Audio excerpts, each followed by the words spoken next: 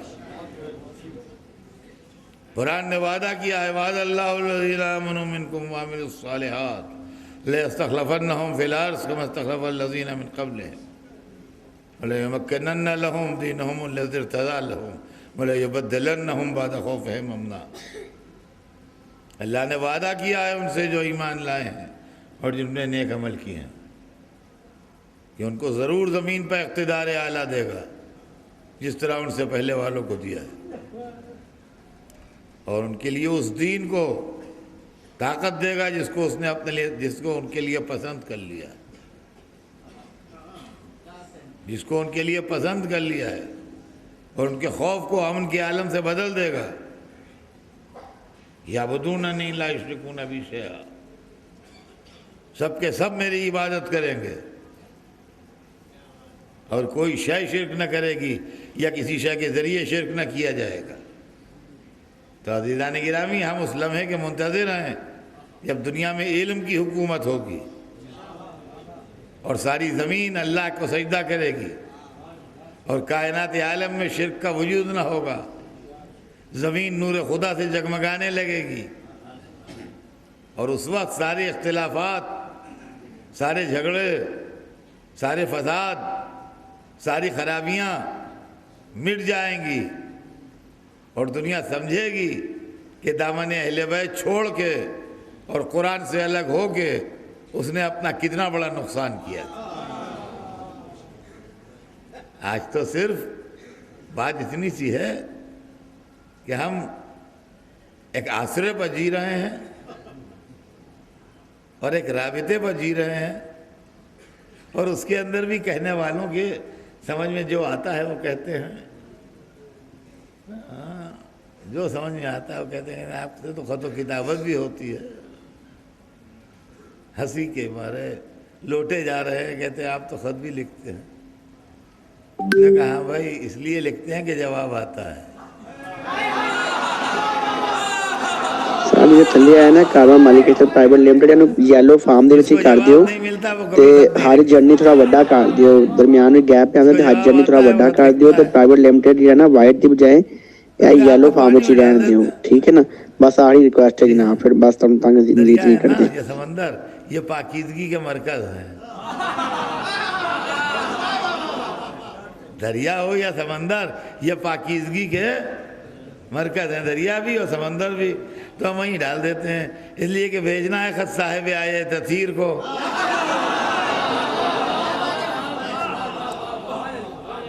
لہذا جہاں نجاست کا شبہ ہو وہ پیغمبر لے نہیں جا سکتا۔ کہتے ہیں جی پہنچ جاتا ہے، میں نے کہا جی ہاں پہنچ جاتا ہے، آپ گھبراہٹ میں کچھ بھولے ہوئے ہیں، موسیٰ کی ماں سے پوچھئے جس کو دریا میں ڈالا تھا ملا۔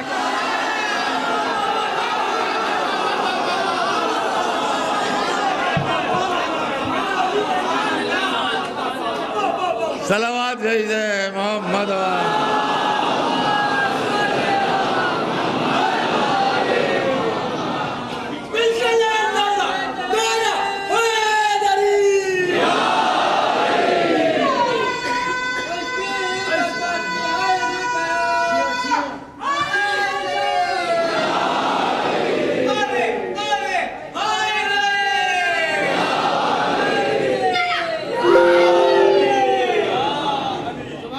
بھائی ایک دیکھیے یہاں تک بات پہنچ گئی، میں 1 منٹ کی آپ سے اجازت چاہوں گا، اس لیے کہ دو ایک اعلان ہیں جو میں بھولا ہوں، وہ میں کر دوں۔ ایک تو خوشخبری ہے، اچھا اعلان ہے، اور وہ اچھا اعلان یہ ہے کہ لکھنؤ سے اور بنارس سے نجف کی ڈائریکٹ فلائٹ ہو گئی ہے، اور ہفتے میں 3 دن لکھنؤ سے نجف جائے گی فلائٹ، اور ہفتے میں 4 دن بنارس سے ڈائریکٹ فلائٹ جائے گی۔ اور سن 13 سے اگلے جنوری سن 13 سے بمبئی سے اسپائس جیٹ کی فلائٹ ہفتے میں 5 دن ڈائریکٹ نجف جائے گی۔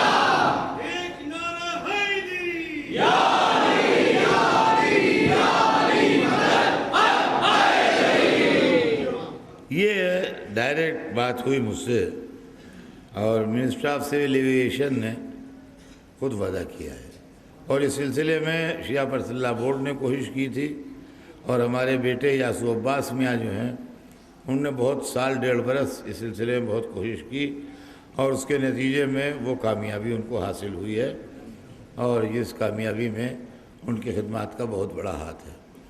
تو ایک تو یہ اچھی خبر تھی۔ اب ایک بات ذرا سا مجھے مشورہ دینا ہے، اور وہ آپ کہیں گے بالکل الگ کی بات ہے، ریلیونٹ بات ہے، مگر میں کیا کروں؟ آپ لوگ سننے آتے ہیں تو سینکڑوں طرح کے خط آتے ہیں میرے پاس، سینکڑوں طرح کے لوگ آتے ہیں، یہ کہہ دیجئے، وہ کہہ دیجئے، وہ کہہ دیجئے۔ اب میں کیا کیا کہتا بیٹھوں اور سب کہوں تو مجلس کیا پڑھوں؟ مسئلہ یہ ہے کہ یہ سب مسئلہ ہے، لیکن بہرحال اس میں کوئی خاص بات اگر ہوتی ہے تو وہ کہہ دیتا ہوں۔ وہ بات دیکھیے یہ ہے کہ یا تو شادی نہ کیا کیجئے، اور شادی کیجئے تو کر کے چھوڑنا، یا کسی عورت کو ستانا، یا کسی کو تکلیف پہنچانا، یا کسی کو چھوڑ کے چلے جانا، یا اس کو روٹی کپڑا نہ دینا، یا اس کو تڑپانا، یہ بہت اچھی بات نہیں ہے۔ سمجھ میں آیا؟ یہ بہت ہی گڑبڑ بات ہے، اور اس سے اللہ بھی ناراض ہوتا ہے، اور اس سے بدنصیبی پیدا ہوتی ہے، اس سے آدمی کے رزق میں تنگی آتی ہے، اور یہ بہت بری بات ہے۔ میں نے سنا ہے کہ کچھ لوگوں کے لیے کہ وہ اپنے بیویوں کو چھوڑ کے چلے گئے، بچوں کو لے کے چلے گئے، اب وہ عورتیں بیچاری اپنے بچوں کے لیے تڑپ رہی ہیں، کوئی روٹی کپڑا نہیں دیتا، کوئی یہ نہیں کرتا، کوئی وہ نہیں کرتا۔ تو یہ سب چیزیں جو ہیں یہ بہت ہی منحوسیت کی باتیں ہیں، نحوست کی باتیں ہیں، اور اس سے خدا، رسول، اہل بیت سب بہت ناخوش ہوتے ہیں۔ آپ لوگ مومنین ہیں، آپ کے اندر وہ چیزیں ہونا چاہیے ہیں کہ جس کو دیکھ کے دنیا سبق لے اور دنیا آپ سے سیکھے، بجائے اس کے کہ 4 آدمی مل کے سمجھا رہے ہیں اور 4 محلے والے برا کہہ رہے ہیں اور اس کی زندگی اجیرن ہو رہی ہے۔ یہ تمام چیزیں جو ہیں اس کو نہیں ہونا چاہیے۔ اس طرح کی شکایتیں میرے پاس آتی ہیں تو ظاہر بات ہے کہ میں نے سوچا کہ میں ایک دن مجلس میں اس چیز کو کہہ دوں گا کہ بھئی یہ چیزیں جو ہیں یہ کسی صورت سے مناسب نہیں ہیں، اور اگر آپ نے کسی کے ساتھ عقد کیا ہے تو اس کا ساتھ دیجئے، اس کے پاس پہنچیے، اس کی مدد کیجئے۔ یہ کیا بات ہے کہ آپ اس کو چھوڑ کے ادھر سے ادھر نکل جائیں، غائب ہو جائیں، فلاں ہو جائے، یہ سب چیزیں جو ہیں یہ ٹھیک نہیں ہیں۔ بہرحال یہ میری آپ سے گزارش ہے، اگر آپ اس کو قبول کریں تو بہتر ہے۔ ایک بزرگ کی حیثیت سے میں اس عمر کی اس منزل میں ہوں کہ آپ کو مشورہ دے سکتا ہوں۔ ایک دفعہ صلوات بھیجتے ہیں محمد۔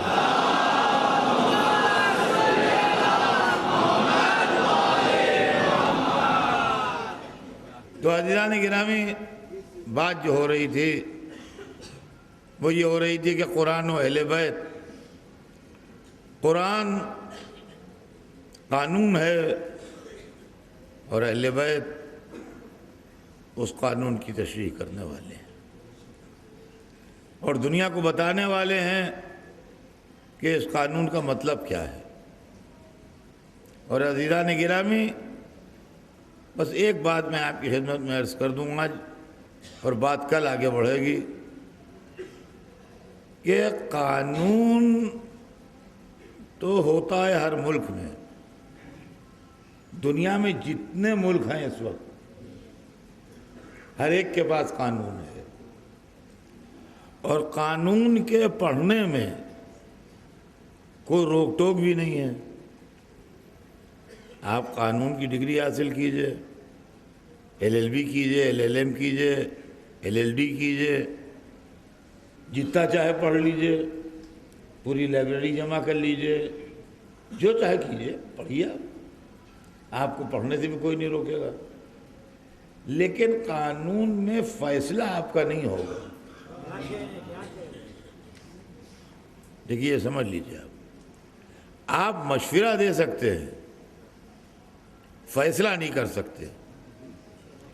فیصلہ وہی کرے گا جس نے قانون بنایا ہے. بس یہ بات آج سنا دوں آپ کو، اور اس کے بعد بات تمام ہو جائے، پھر کل آگے بڑھے گا. فیصلہ وہی کرے گا جس نے قانون بنایا ہے. قانون ہے دنیا میں، ہندوستان میں قانون ہے،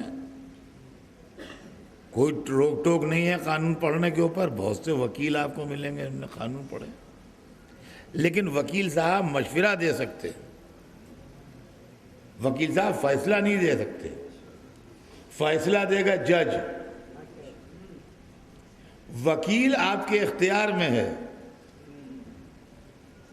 جس کو چاہیں آپ اپنا وکیل بنا کے کیس لڑیں، لیکن جج آپ کے اختیار میں نہیں ہے کہ جس کو چاہیں آپ جج بنا کے بٹھا دیں. جج ہمیشہ سرکار اپائنٹ کرتی ہے. جس کا قانون ہوتا ہے جج وہ اپائنٹ کرتا ہے. دیکھیے میرے سامنے مجلس میں اکثریت جوانوں اور بچوں کی ہے، لیکن کچھ چند بزرگ لوگ بھی ہیں. جب تک ہندوستان انگریزوں کے پاس تھا، یعنی 1947 تک، جب تک جج جو تھے وہ وہاں سے آتے تھے، انگریز ججوں کو اپائنٹ کرتے تھے. ہائی کورٹ کے جج ہوں یا سپریم کورٹ کے جج ہوں یا چیف جسٹس ہو یا جو بھی جج ہوتے تھے ہندوستان میں، ان کو مقرر انگریز کرتے تھے. ہندوستانیوں کو حق نہیں تھا جج مقرر کرنے کا، اس لیے کہ ہندوستانی غلام تھے اور انگریز آقا تھے. قانون وہاں بنتا تھا، جج وہ مقرر کرتے تھے. سمجھے آپ؟ جس دن سے ہندوستان آزاد ہو گیا اس دن سے ہندوستان کا جج ہندوستان میں مقرر ہوتا ہے. اب ہائی کورٹ کے ججز بھی یہیں مقرر ہوتے ہیں، لوور کورٹ کے ججز بھی یہیں بنتے ہیں، سپریم کورٹ کے ججز بھی یہیں بنتے ہیں، چیف جسٹس بھی یہیں بنتا ہے.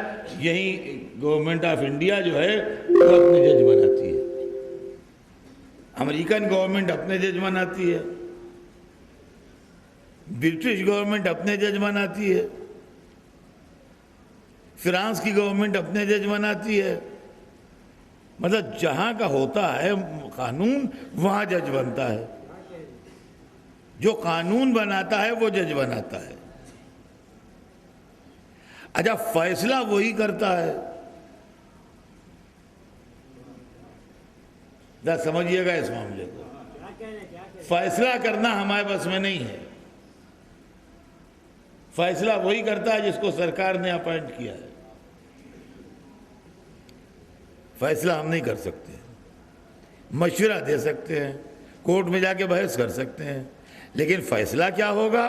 فیصلہ اس کا ہوگا. اچھا قانون ہمیں معلوم ہے، مگر قانون پر عمل درآمد کرنے کی ہمیں اجازت نہیں ہے. اب کہیں گے آپ کیا؟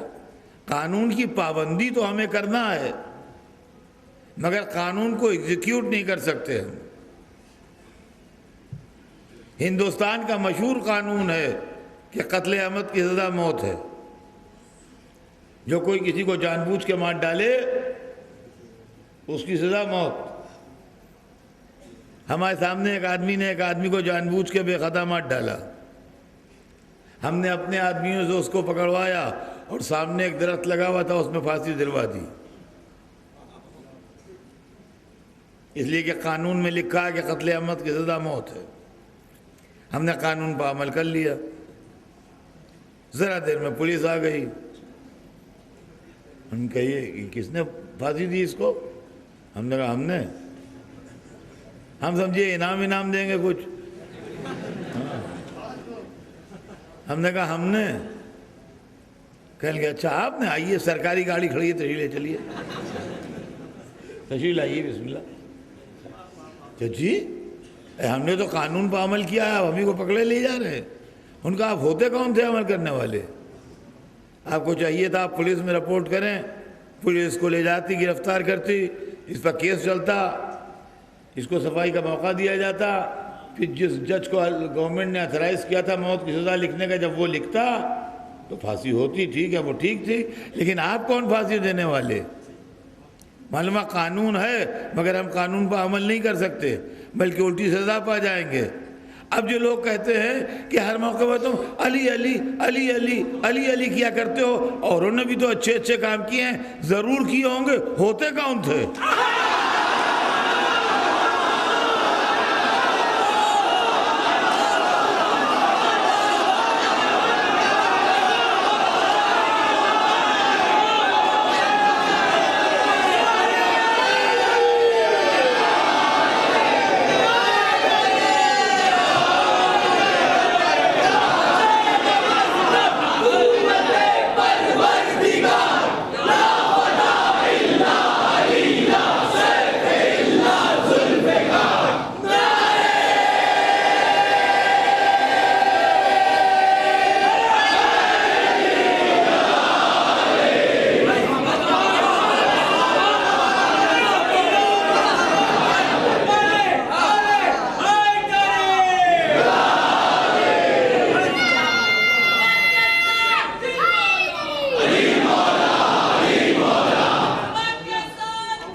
تو عزیزان گرامی عرض یہ کر رہا تھا کہ قانون جو بناتا ہے جج بھی وہی مقرر کرتا ہے، اور اسی کا فیصلہ جو ہے وہ حق ہوتا ہے، ورنہ ہم آپ اگر فیصلے کر لیں تو ان فیصلوں کی قدر و قیمت نہیں ہے۔ تو اب یہ اسلام جو قانون ہے یہ کس نے بنایا ہے؟ اگر ہم نے بنایا ہے تو رہبر بھی ہم ہی بنائیں گے، اور اگر اللہ نے بنایا ہے تو رہبر بھی اللہ بنائے گا۔ اب یہ آپ کے فیصلہ کرنے کی بات ہے اور آپ کے سوچنے کی بات ہے کہ یہ قانون جو بنا ہے یہ کس نے بنایا ہے۔ اس لیے کہ قانون کی کتاب تو موجود ہے، قانون کی کتاب تو ہمارے درمیان موجود ہے جس کا نام ہے قرآن پاک، اسی میں سب قانون لکھے ہیں، اور اس کے بعد جو قانون ہے وہ سیرت رسول ہے۔ اس کے بعد جو ہے قرآن کو اگر واضح طریقے سمجھ میں نہیں آتا کہیں پر تو سیرت رسول کے ذریعے سمجھیے۔ تو رسول کو کس نے بھیجا اور قرآن کس نے بھیجا؟ تو رسول بھی اسی نے اپائنٹ کیا، وَالَّذِي بَعَثَ فِي الْأُمِّيِّينَ رَسُولًا مِّنْهُمْ، رسول بھی اسی نے بھیجا، اور قرآن بھی اِنَّا أَنزَلْنَاهُ فِي لَيْلَةِ الْقَدْرِ، قرآن بھی اسی نے نازل کیا، تو رسول بھی اسی کا بھیجا ہوا، قرآن بھی اسی کا نازل کیا ہوا، تو جب اسی کا ہے تو رہبر کا سلیکشن ہم تک کیسے آ جائے گا؟ اسلامی مسئلے میں فیصلہ کرنے والے ہم کون ہوں؟ رہبر کا سلیکشن بھی تو وہی کرے، اور یہی وجہ ہے کہ رسول آ گئے، قرآن آ گیا۔ اب جب رسول کے جانے کا وقت آیا اور یہ ہوا کہ اب رہبری کون کرے گا، تو رہبر کے سلیکشن کے لیے آرڈر آیا کہ پہنچا دیجئے وہ بات۔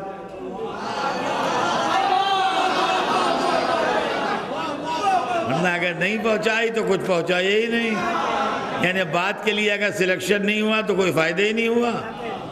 انہوں نے پہنچا دی، تو انہوں نے آیت بھیجی کہ الیوم اکملت لکم دینکم، ہم نے دین کامل کر دیا۔ عزیزان گرامی، اب جب دین کامل ہو گیا تو اب جو کچھ بھی بعد میں ہو وہ داخل دین نہیں ہے، وہ شخصی صلوات بھیج دیں محمد۔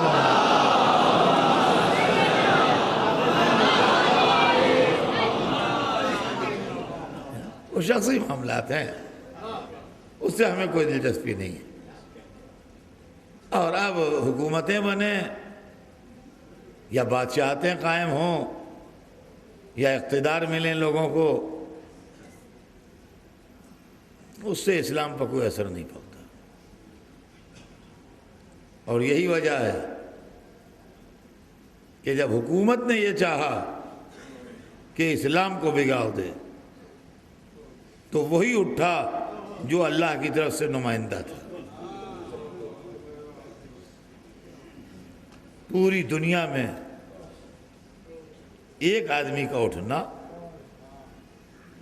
کیا یہ حیرت کی بات نہیں ہے؟ حسین کو دنیا کیا سمجھتی ہے؟ عزیزان گرامی، دنیا میں ابھی ایک شخص نے مجھ سے پوچھا تھا، انٹرویو وغیرہ لیتے ہیں لوگ، آتے ہیں پوچھتے ہیں کہ دنیا میں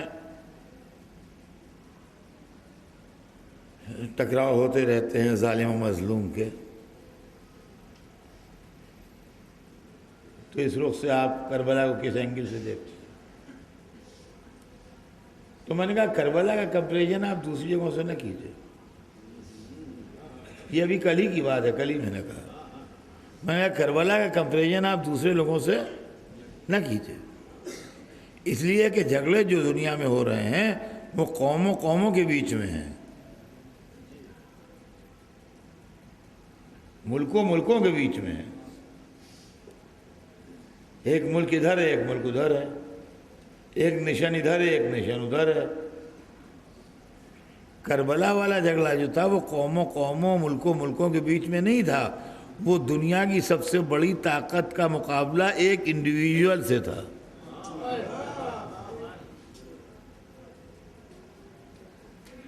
قوموں والا معاملہ نہیں تھا کہ مکہ مدینہ ایک طرف ہو شام ایک طرف ہو، یہ صورتحال نہیں تھی۔ وہاں صرف ایک حسین تھے جن سے یزید کا مقابلہ تھا، وہ ایک انفرادی شخصیت،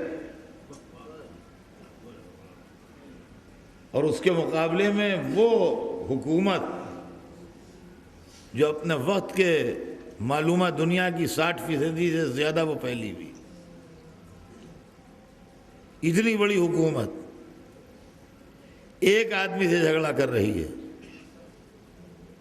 اور اس کے بعد پھر ایک آدمی نے اس کو ایسی شکست فاش دی کہ دنیا میں جتنے ہارے ہیں حسین سے پہلے بھی اور حسین کے واقعے کے بعد بھی،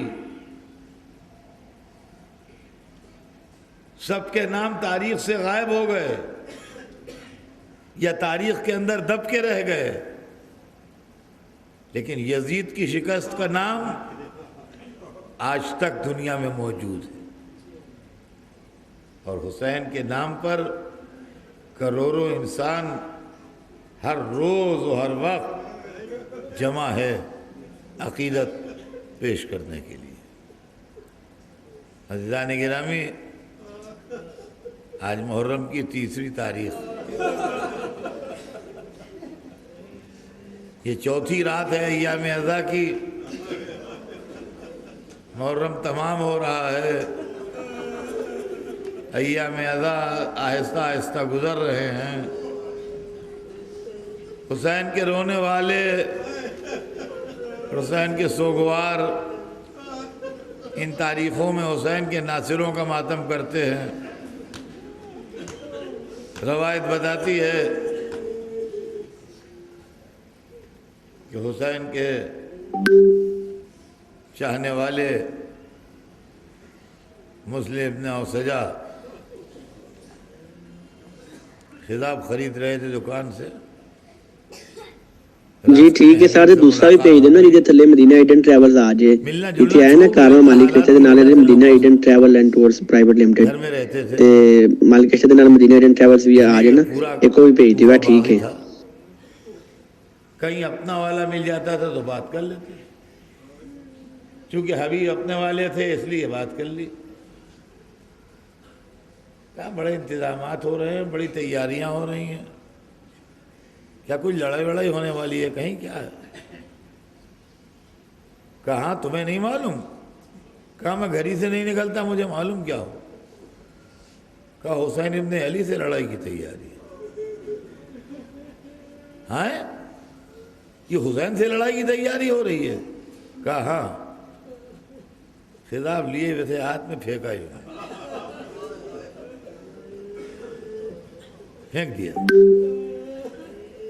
کہا لگ چکا ہوا سب خطاب، ابھی داڑھی پر خون کا خطاب لگے۔ او یار حاجی جننی صحیح کرو، جنری کا چھڑی جی یار حسین میاں کتنے پردانیاں یار تو بہ گئی یار۔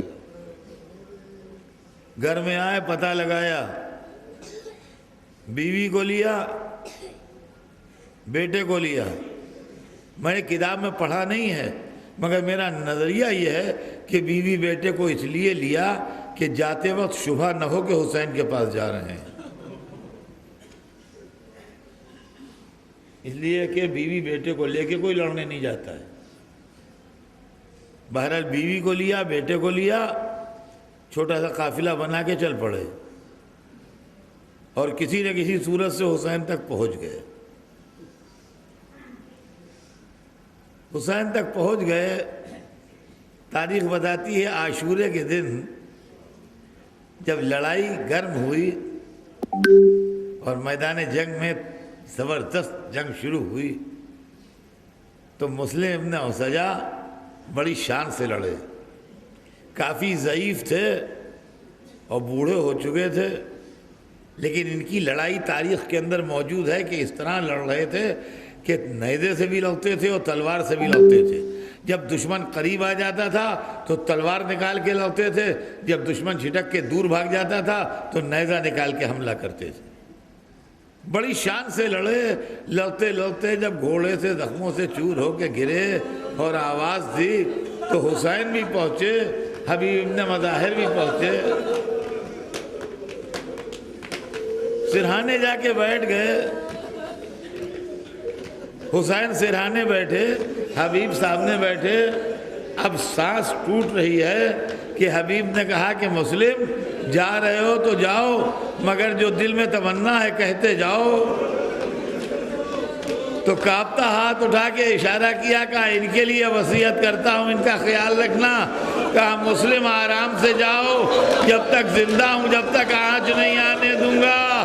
میں کہوں گا اے حسین کے لیے وصیت کرنے والے ذرا عصر عاشور کو آؤ، حسین اکیلے کھڑے ہیں،